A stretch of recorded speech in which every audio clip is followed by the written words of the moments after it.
Queridos amigos y amigas, mi nombre es Alexandra Zamora y quiero darte una muy cordial bienvenida a tu canal.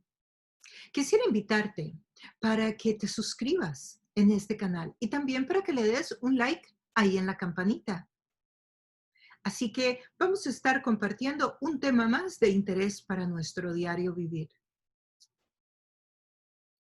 Bueno, vamos a empezar entonces con la segunda parte de la introducción al Evangelio de San Juan. Vamos a ver qué temas vamos a estar tocando hoy y para seguir avanzando. Vamos a estar viendo algunas evidencias internas y evidencias externas de que Juan es verdaderamente el autor del Evangelio, de que fue quien lo escribió. Los padres de la iglesia atribuyen a Juan, que fue él el que lo hizo. Los padres de la iglesia, cuando nosotros hablamos de los padres de la iglesia, nos estamos refiriendo a las personas prominentes, reconocidas, que sus nombres fueron conocidos, ya sea porque además de que servían en la iglesia, hicieron acciones muy notables en aquella época, o porque fueron filósofos, o porque fueron historiadores, y ellos mismos escribieron. Entonces, cuando nosotros hablamos de los padres de la iglesia, estamos hablando de personas que fueron muy conocidas y todos ellos apuntan que sí, que Juan es el escritor del libro. Teófilo, que fue un obispo era como una persona en eminencia en la época. Pongamos en silenciador los micrófonos. Cuando nosotros hablamos de cuando Teófilo, que fue obispo de Antioquía, él vivió más o menos alrededor del año 180 después de Jesucristo, y Teófilo es uno de los que dice, sí, él fue el que lo escribió, fue Juan, el apóstol Juan. Ahora estamos hablando de que Teófilo escribe 180, él vive 180 años después de Jesús. ¿Por qué es tan importante los padres de la iglesia y estos escritos? Bueno, porque estaban muy recientes, porque de lo que hay escrito en la historia de la humanidad, ellos son de los escritos más cercanos a la vida de Jesús en la tierra, a la muerte, a la resurrección. Entonces, esos escritos tan cercanos al inicio del primer siglo tienen una gran relevancia cuando se estudia históricamente las evidencias y cuando se trata de comprobar que Juan era el autor. También Irineo, que fue otra persona muy conocida en la época, que vivió más o menos en el año 190 después de Jesucristo, también menciona a Juan en sus escritos. Entonces ya tenemos dos escritores de los años 180 y de los años 190. También Policarpio, que Irineo fue un alumno de Policarpio, y Policarpio fue un alumno de Juan, un discípulo de Juan. Entonces, claro, están todavía en los años cercanos. Entonces, Policarpio fue discípulo de Juan, Irineo fue discípulo de Policarpio. Y todo eso está en los anales de la historia. Clemente de Alejandría, conocidísimo, un hombre prominente que escribió muchísimo, vivió alrededor del año 200 después de Cristo, escribió que Juan fue convencido por sus amigos e impulsado por el Espíritu de Dios para escribir el Evangelio espiritual de Juan. Y entonces, la frase, el discípulo amado, que es una frase que sale en el Evangelio de Juan, tanto Policarpio como Irineo lo identifican. O sea, el discípulo amado es una frase que sale en el Evangelio. Sin embargo, Policarpio y Irineo hablan de esa frase, el discípulo amado. La mencionan también. Y todas estas pues son parte de las evidencias externas. O sea, cuando se va a buscar a través de la historia y encontramos que sí existió y que otras personas hablaron y que otras personas lo conocieron y que otros historiadores lo mencionaron. Todos estos elementos nos ayudan. Yo les estoy dando algunos, los más fáciles, digamos, pero hay todavía muchísimos más, desde luego. El Evangelio, entonces, en el de Irineo, por ejemplo, está en en un escrito que él hace en el 120 al 102. Luego existen por ejemplo, el de Clemente. Clemente vivió entre el año 153 y el 217 después de Cristo. Luego Justino Mártir, también es alguien muy conocido, que estuvo en el año 110, existió en el año 110, vivió del año 110 al 165. Y él escribió un diálogo que fue muy famoso y también ahí menciona que fue Juan. Tertuliano fue otro más que también lo menciona. Papías fue otro historiador famoso de la época que estuvo entre el año 70 y el 146. Todavía Papías está más cerca de la época de Juan, porque creemos que el Evangelio de Juan fue escrito aproximadamente en el año 95 después de Cristo. Y Papías vive del año 70 al 146. Y además él escribe un documento que es sumamente famoso en la historia, el prólogo antimarcionita desde Roma. Y bueno, así tenemos muchos más que son personas que están ahí hablando del Evangelio y de que lo escribió Juan. Entonces, tenemos con que el Evangelio fue escrito por Juan y fue escrito a la edad, Juan era posiblemente el último de los apóstoles viviendo. Debería haber tenido 60 años en esa época. Ah, no, porque ya si tenía. lo escribió en el año 95 y Jesús murió en el año 30, o sea, de 30 años, y él lo escribió 95 años después de Cristo, debe haber tenido unos 60 años. Debe haber tenido un poquito más. Debe haber tenido un poquito más. Yo no sé cuántos años tenía Juan cuando estaba con Jesús. Era el más joven de todos. Pero se cree que Juan escribe a los 95 años de edad de él. Ah, no era 95 años después de Cristo. Sí, después de Cristo. Sí, que vienen a ser para él, tienen que ver como tú dices que 60 calculando el tiempo de Jesús. Podría ser 70, 80. Se cree que un poquito mayor ya estaba. Se cree que mayor. Suponte que Jesús estaba, que en los 30 años fue cuando Jesús hizo el ministerio, que no es exactamente a los 30. Jesús empezó antes, porque el tiempo no empezó a contar en la historia exactamente en el año que nació Jesús. Empezó a contar como 5 años antes. Cuando se revisan los anales de la historia, nosotros hoy estaríamos como, no en el 2020, estaríamos como en el 2025. Si nos vamos a cuando empezó la historia. Empezó unos años antes del nacimiento de Jesús. Entonces, pero bueno, aproximadamente en el año 95 después de Cristo. O sea, que ya él era un hombre grande y fue el último que estaba vivo. Ahí es cuando él escribe. Todos los apóstoles y escritores del Nuevo Testamento ya habían muerto. En este periodo Juan escribió el Evangelio, que lleva su nombre, y también escribió las 3 epístolas y también escribió el libro de Apocalipsis. Entonces, más o menos en este periodo es que Juan escribe todo lo que él escribe. Todas sus obras fueron escritas, entonces se calcula durante los últimos 10 años de su vida. Ya él, bien grande de edad. Entonces, ¿cómo nosotros sabemos más o menos la época en que Juan escribió? Bueno, imagínense ustedes que hoy nosotros estamos hablando sobre este tema, pero que en algún momento de esta conversación yo menciono la pandemia del COVID. Y resulta que esta misma conversación es escuchada por alguien dentro de 100 años. Y esas personas en 100 o 200 años están tratando de saber quién era Alexandra Zamora y quién era en ese grupo de personas que estaban estudiando el Evangelio de Juan. Y están tratando de saber quién es. Entonces alguien dice, bueno, se llamaba Alexandra Zamora. Bueno, entonces ya lo confirman. Ahora, ¿en qué época era que estaban hablando? ¿En qué época fue que esta gente estaba estudiando el Evangelio de Juan? Bueno, ellos se van, lo pueden escuchar y dentro de todo lo que hablamos mencionamos, qué sé yo menciono el COVID.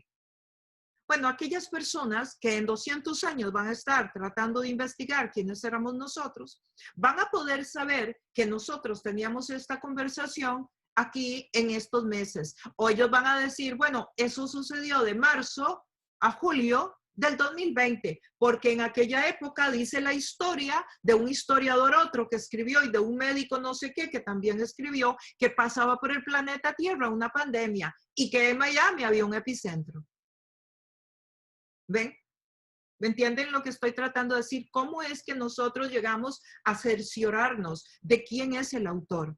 Es a través del contenido del libro, pero también leyendo todo lo que otros escribieron en esa misma época. Así es como sabemos el autor, así es como sabemos la época, así es como sabemos un montón de cositas más. ¿Sí? ¿Está claro el punto? Y todo eso es lo que uno investiga. Entonces, si alguien dice, por ejemplo, qué sé yo, están estudiando un evangelio y dice que los amigos bajaron a un hombre por el techo y que lo bajaron en una cama. Bueno, pues entonces yo me voy a estudiar la historia de cómo eran los techos de las casas en esa época. ¿Cómo pudieron bajar al hombre por en medio del techo? Bueno, pues entonces te encuentras que resulta que las casas tenían un patio en el centro y que entonces pudieron bajarlo. Y en fin, así es como uno hace la investigación del texto bíblico para estar seguro de cuál es el mensaje y qué era lo que estaba pasando. Igual con cualquier otra cosa que podamos ver. Entonces sabemos que fue en el año 95 porque tenemos a otros historiadores que algunos ni siquiera eran cristianos, que están contando lo que pasaba en el mundo. Y lógicamente esto del evangelio era un evento importante, que lo escribieron muchos historiadores y no necesariamente porque eran creyentes. De hecho, muchos historiadores de la época eran judíos, de los mejores historiadores. Eran judíos que no necesariamente creyeron en Jesús. Pero ellos escriben. Y nunca hubo en ningún momento alguien que dudó de que Juan haya sido el que escribió el Evangelio. Sí, muchos han dudado. Y por eso es que yo les doy estas señales a ustedes, precisamente porque, bueno, y lo hace uno con todos los libros que enseña. Porque siempre va a haber gente que va a venir a refutar y hay argumentos de argumentos. Entonces, por eso es que les di un montón de nombres, porque si bien puede venir una persona y puede decir, no, no fue Juan, sí, pero cuando tú tienes 8 o 10 historiadores de los más famosos del mundo que ni siquiera eran cristianos que lo mencionan, pues eso te da un indicio muy alto de posibilidad de que el escritor sí era Juan. Ajá. ¿Te acuerdas la primera clase?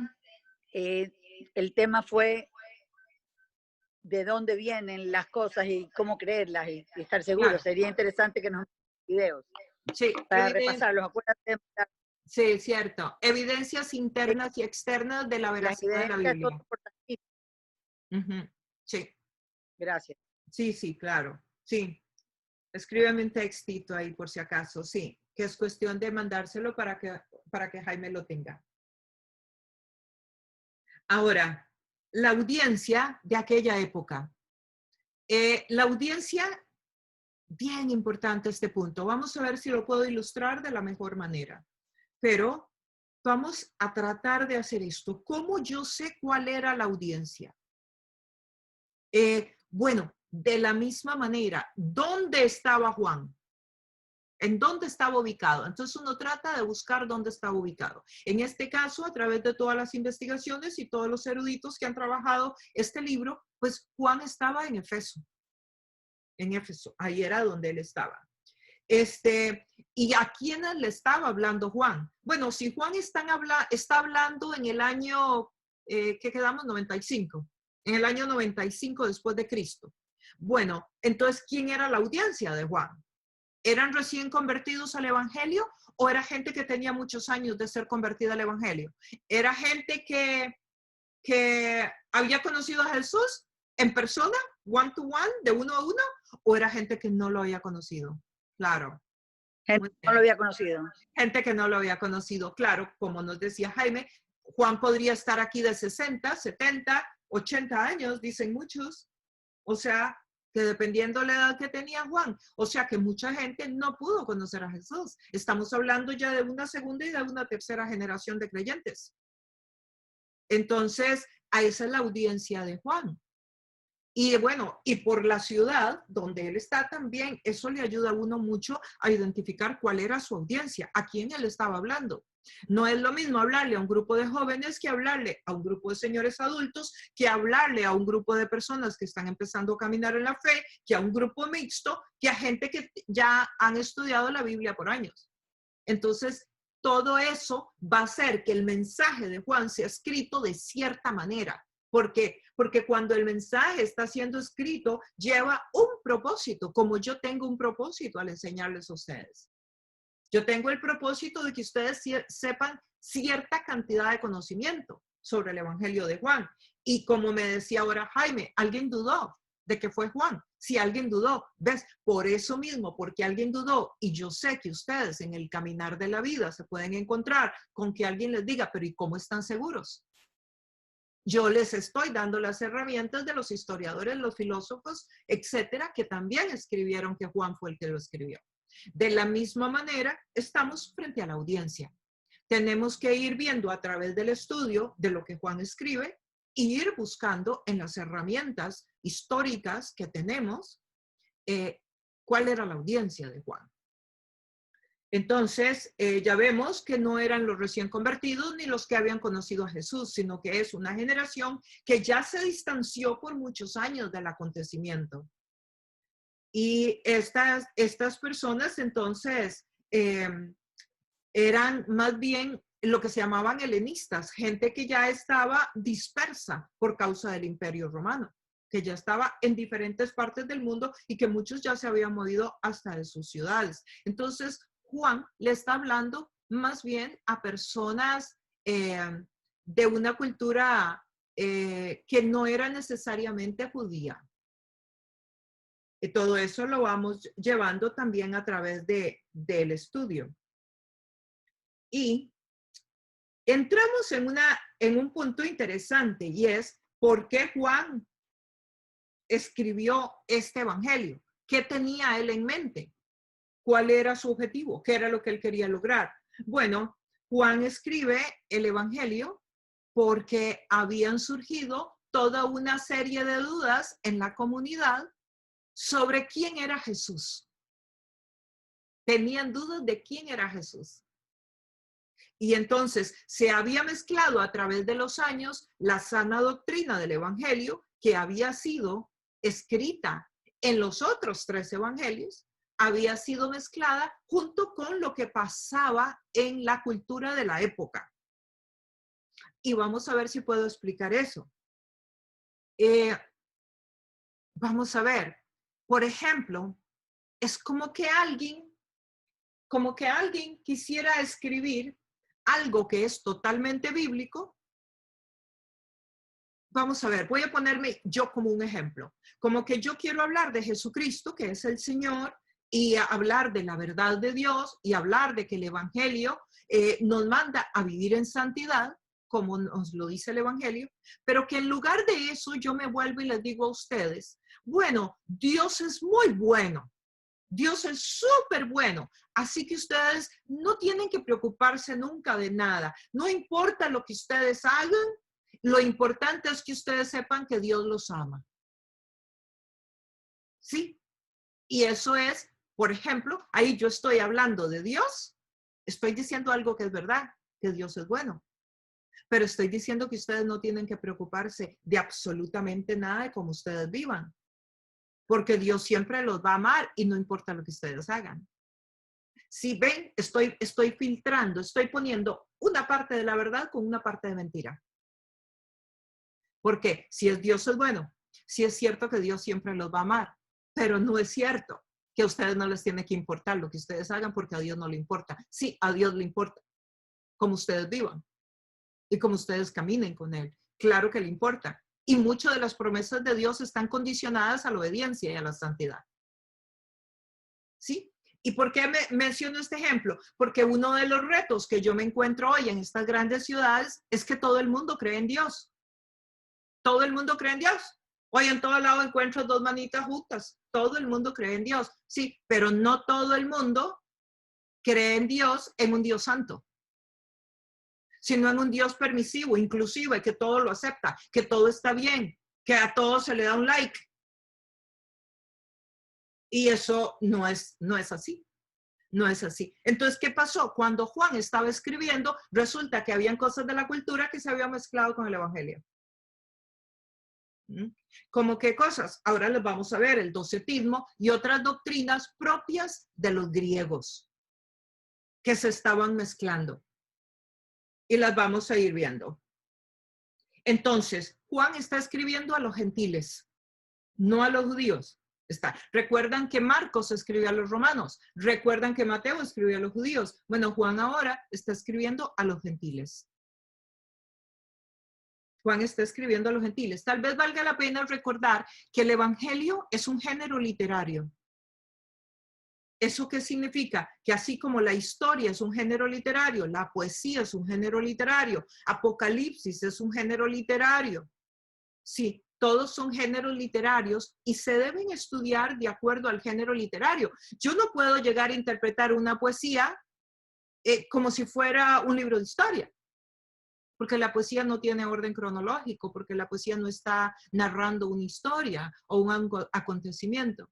De la misma manera, los evangelios, son un género por sí mismos.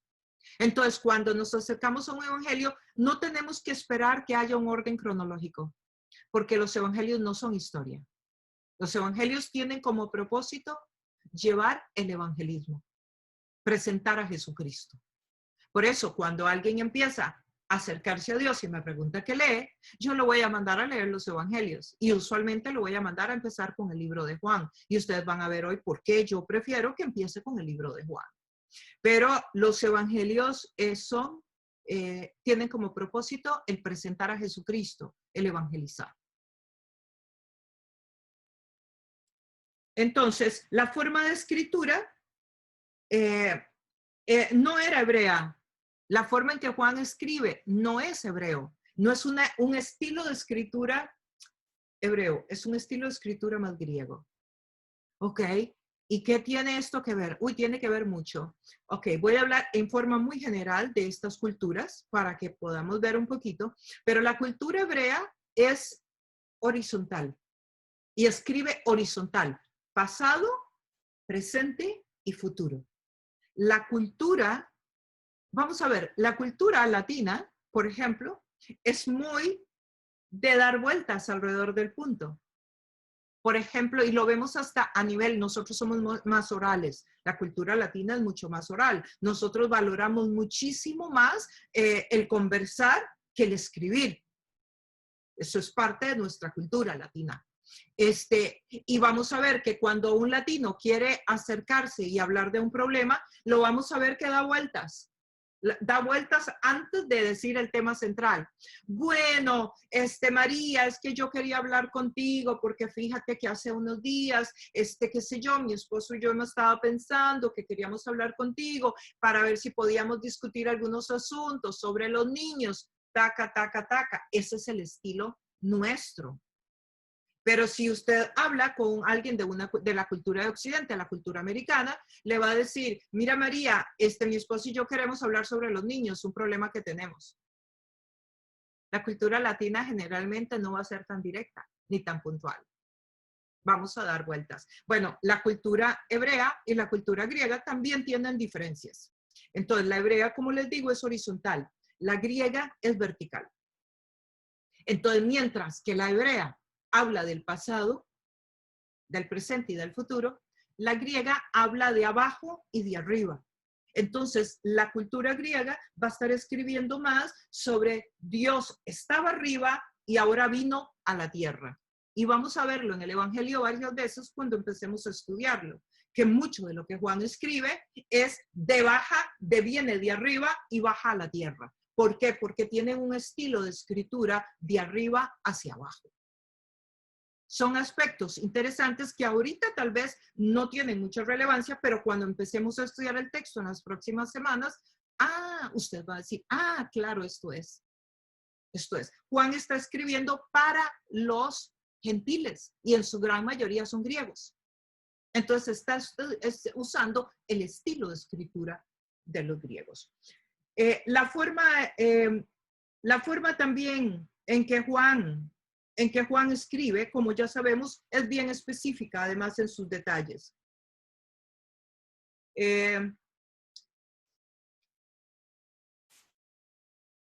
Tiene como propósito el evangelismo, como hablábamos antes. La Biblia, para esta cultura, fue escrita, casi toda la Biblia podemos decir que fue escrita para una cultura de Oriente, no de Occidente. Y esto no es un punto para hoy, pero sí se los quiero dejar ahí. Uno de los grandes retos que encontramos es que la mayoría de interpretaciones bíblicas, la mayoría de comentarios, la mayoría de todo lo que tenemos ha salido más de los Estados Unidos. Y la forma de entender y de escribir en los Estados Unidos es completamente diferente de la de Oriente. Y eso es uno de los grandes retos que tenemos los que estudiamos. ¿Por qué? Porque la cultura de los Estados Unidos es más hebrea, más horizontal. Pero la Biblia fue escrita para un grupo de personas, para una audiencia en Oriente. Fue escrita en Oriente y para personas de Oriente. Entonces, lógicamente, al llevar este mensaje a todas las culturas de la tierra, tenemos que hacer un esfuerzo para poder entenderlo, para poder entender aquel mensaje. Y eso es todo lo que se llama la hermenéutica. La hermenéutica no la vamos a tocar hoy, pero yo espero que en un futuro podamos estudiar qué es hermenéutica. Pero en forma muy rápida, la hermenéutica es tomar el texto en el sentido original y tener todos los instrumentos científicos necesarios para poder pasar ese mensaje del original al contexto actual donde estamos queriendo llevar el mensaje. Eso se llama hermenéutica. La exégesis es lo que se le hace al texto original y la hermenéutica es la aplicación al nuevo contexto donde se está llevando el mensaje. Y eso lleva un proceso.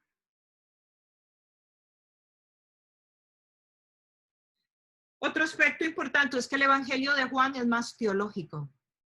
Recuerdan que yo mencioné la semana pasada que los otros 3 evangelios eran más mesiánicos, que los otros 3 evangelios hablaban un poco de cómo nació Jesús, de cómo fue bautizado Jesús.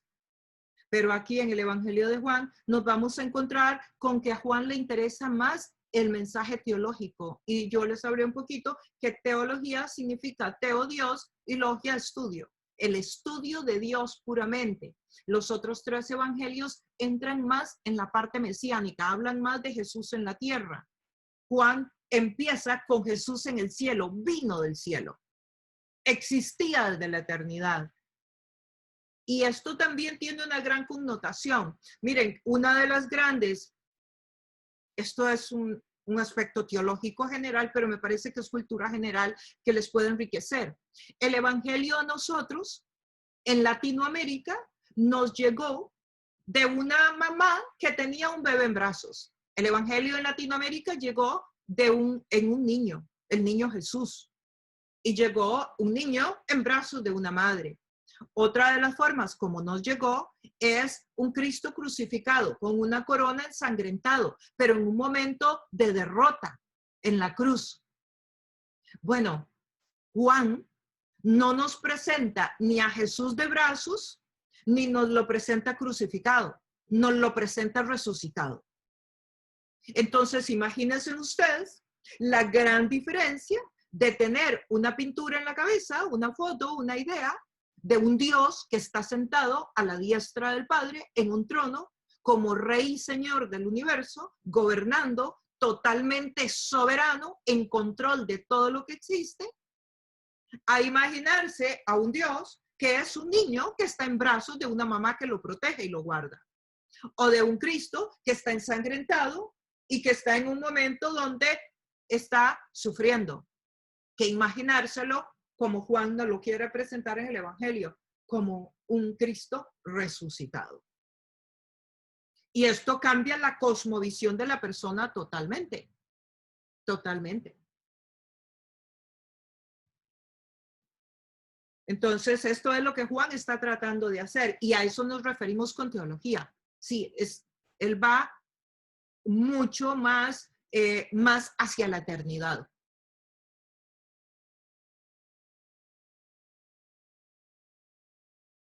El Evangelio, perdón, Juan se ocupa también mucho más de la parte de adentro de Jesús que de la parte de afuera. O sea, Juan está más preocupado de quién es Jesús, de quién, qué hacía o qué decía. Juan está más en quién es Jesús.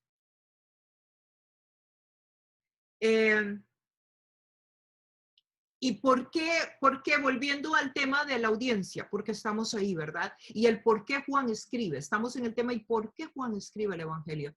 Pero si todo el Evangelio de Juan va hacia aclarar quién es Jesús, ¿por qué ustedes creen que Juan tenía tanto interés en aclarar quién es Jesús? Claro, porque se estaban diciendo cosas que no eran correctas. Porque se estaba mezclando, como hablaba anteriormente, la sana doctrina con la cultura del momento, con el ejemplo que di antes, de hablar un poco lo que es verdad y decir algo que no es verdad. Entonces, hoy día, por ejemplo, digamos que todo el mundo habla del inclusivismo, de que todo se vale, de que todo está bien, de que todo está ok, de que todo hay que darle un like, de que todo está perfecto, de que todo es inclusivo. Sí, pero Dios no es inclusivo. Entonces, yo tal vez me pongo a decir que Dios es inclusivo porque me quiero ganar a la gente y quiero que la gente venga a donde yo estoy. Y entonces presento a Dios como un Dios inclusivo. No, Dios es amoroso. Dios perdona a todos y de todo. Pero Dios no es inclusivo. Dios no acepta a todo el mundo tal y como llegó y le acepta y le dice, no se preocupe, usted quédese así. No, Dios nos acepta a todos, pero el Evangelio nos transforma y nos cambia y nos hace a personas conforme Dios quiere que seamos como seres humanos, personas buenas, generosas, amorosas, no violentas, etcétera, etcétera. Entonces hay muchos aspectos de la santidad que son importantes. Bueno, aquí Juan se estaba encontrando con que la comunidad estaba dudando de que Jesús había venido en cuerpo. Entonces muchos decían que sí, que Jesús existió, pero no fue hombre. Jesús existió y era una cosa parecida a hombre, pero no era hombre. Tenía como un cuerpo, pero no era el cuerpo de hombre. Y eso es lo que se llama el docetismo, el gnosticismo, que también, ¿por qué el gnosticismo? Porque el gnosticismo de la época decía que la materia era mala. Por eso es que se negaba el cuerpo de Jesús. Entonces todo eso se estaba infiltrando dentro de la fe. Entonces Juan viene y dice, no, un momentito, déjenme aclarar que Jesús existió desde antes de la fundación del mundo y que Jesús es Dios y que yo lo vi y que yo estuve ahí y que yo estuve en la cruz y que yo conocí a María y que yo soy primo y que sí fue hombre de carne y hueso. Y empieza en su evangelio entonces a clarificar todos esos temas que estaban confundiendo a las personas de esta época, que estaban siendo influenciadas, y recuerden, su audiencia eran los griegos, y si usted ha leído un poquito de historia, usted sabe que los griegos tenían una gran tendencia al gnosticismo y otras corrientes más de la época propias de toda su historia, de toda el background de los griegos. Entonces aquí encontramos a un Juan que está clarificando, está dejando claro quién es Jesús. Entonces para Juan era mucho más importante decir quién es Jesús que qué es lo que Jesús hacía. Y entonces posiblemente esta sea una de las razones por las cuales Juan empieza de una vez hablando de un Jesús que viene desde la eternidad. Por eso posiblemente Juan 3:16 dice, de tal manera amó Dios al mundo que dio a su Hijo unigénito para que todo aquel que en él crea no se pierda, mas tenga vida eterna. ¿Por qué? Miren qué interesante. De tal manera amó Dios al mundo. La palabra mundo ahí en el griego es la palabra cosmos. O sea, al universo. De tal manera amó Dios al universo, no a la tierra, al universo. De tal manera amó Dios al mundo que dio a su Hijo unigénito para que todo aquel que en él crea no se pierda, mas tenga vida eterna. Y aquí entramos en la palabra crea, que también es una palabra muy usada por Juan. La palabra creer en Juan, a diferencia de la palabra fe está en los otros 3 evangelios. La palabra creer está en el evangelio de Juan 98 veces. 98 veces Juan dice la palabra creer. ¿Por qué? Porque está, recuerden, clarificando. Y la palabra creer, a diferencia de la palabra fe, ¿cuál es la diferencia? La palabra fe, tener fe, podríamos decir que un sustantivo. La palabra creer es una acción, es un verbo que lleva acción, que lleva ejercitar, que lleva práctica. El creer en Jesús lleva una práctica y Juan está llamando a un creer activo. A un creer activo. Entonces, dentro de la palabra fe vamos a encontrar en todo el estudio que hagamos de Juan, que en algunos momentos Juan está hablando de un creer que Jesús existió. Eso es un nivel de la fe. Sí, creer que Dios existe. Sí, eso es muy bueno. Creer que Dios existe es muy bueno. Pero creerle a Dios lo que Él dice y hacerlo es otro nivel de la fe. Diferente. No es lo mismo creer que Dios existe que creerle a Dios lo que dice. Es diferente. Cuando yo le creo a Dios lo que dice, yo lo hago. Entonces aquí hay otro nivel de fe. Y hay otro nivel de fe todavía más que Juan lo menciona y lo vamos a estar viendo en algunos de los estudios. Y es que además de que creo en Dios, de que creo en Jesús que existió, le creo a Jesús lo que dijo y por lo tanto lo hago. Además de eso, me mantengo creyendo.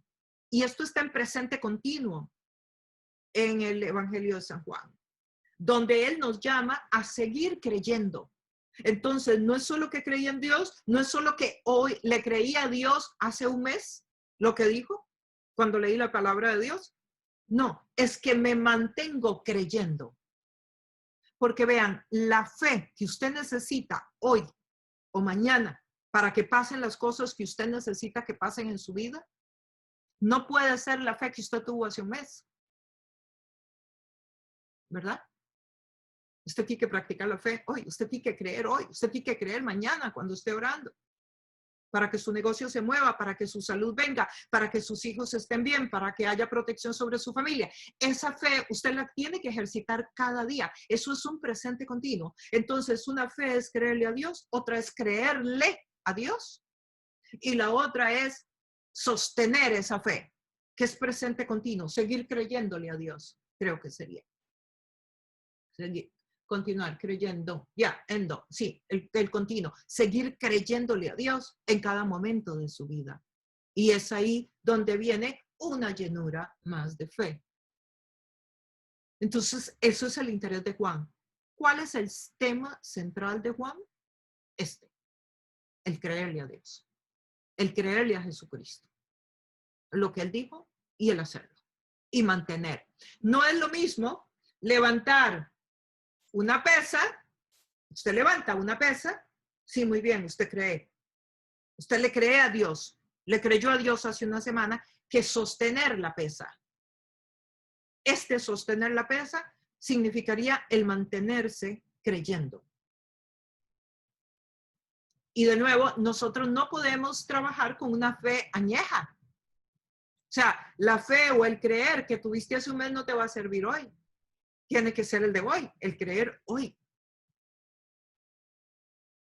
Esto es como para pensar para el rato, porque yo misma se los estoy compartiendo y me lo tengo que volver a digerir dentro de un rato y todo porque son conceptos propios de la filosofía. Acuérdense en que Juan le está hablando a una cultura que tiene una gran base filosófica, que es toda la cultura griega.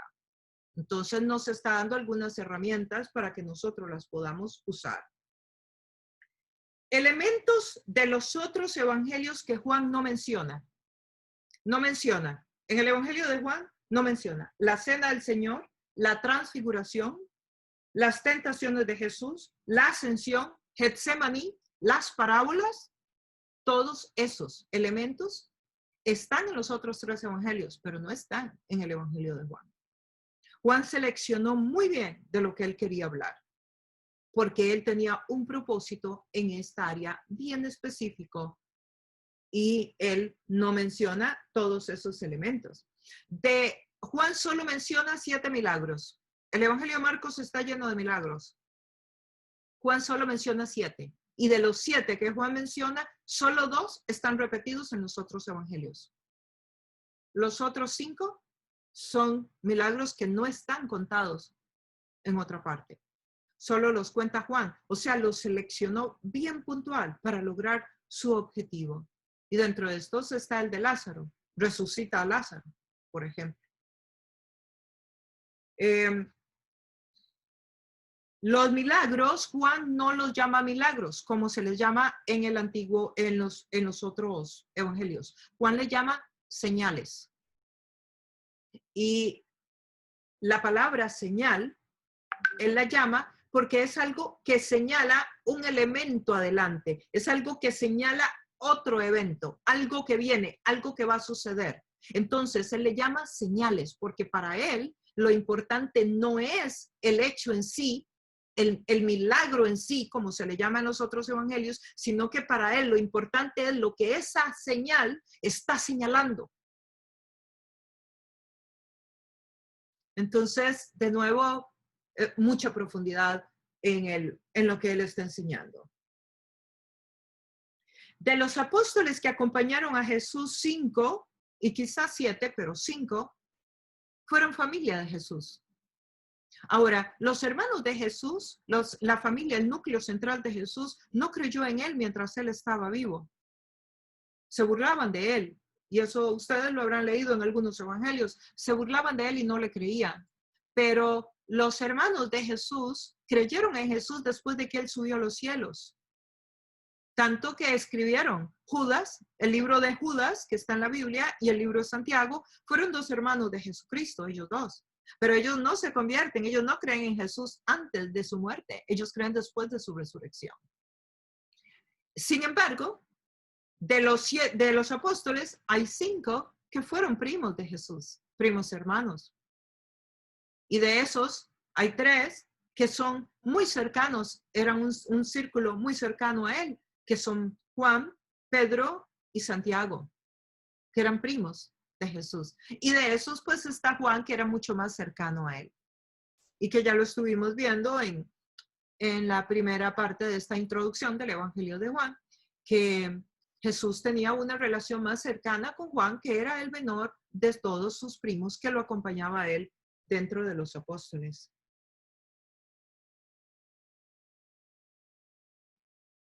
Entonces, es muy posible que Juan escribe el Evangelio para hacerle frente al gnosticismo, para poder mantener la doctrina limpia. Y se supone que el gnosticismo fue la primera herejía que aparece después de que la iglesia da su inicio en el primer siglo. Los gnósticos creían que Jesús era Dios, pero no era hombre. No fue hombre. Y que los apóstoles en realidad no le vieron, solo se imaginaban que lo veían. Entonces, el gnosticismo, como les decía, cree que la materia es negativa, es mala, y que Jesús era entonces como un Dios, sí, era Dios, pero no era humano. Y luego nace el docetismo, que el docetismo se deriva del gnosticismo, que es el que cree que Jesús se parecía, a ellos les parecía, pero que no era. Jesús se parecía a un hombre, pero no era un hombre. Y Juan está escribiendo el Evangelio y se cree, por todos los estudios que se han hecho, que la intención de Juan era contestar a todas estas dudas que existían en aquel momento. Hay una parte bien interesante que la vamos también a estar viendo, y es que hay 7 pasajes en que Jesús dice, yo soy.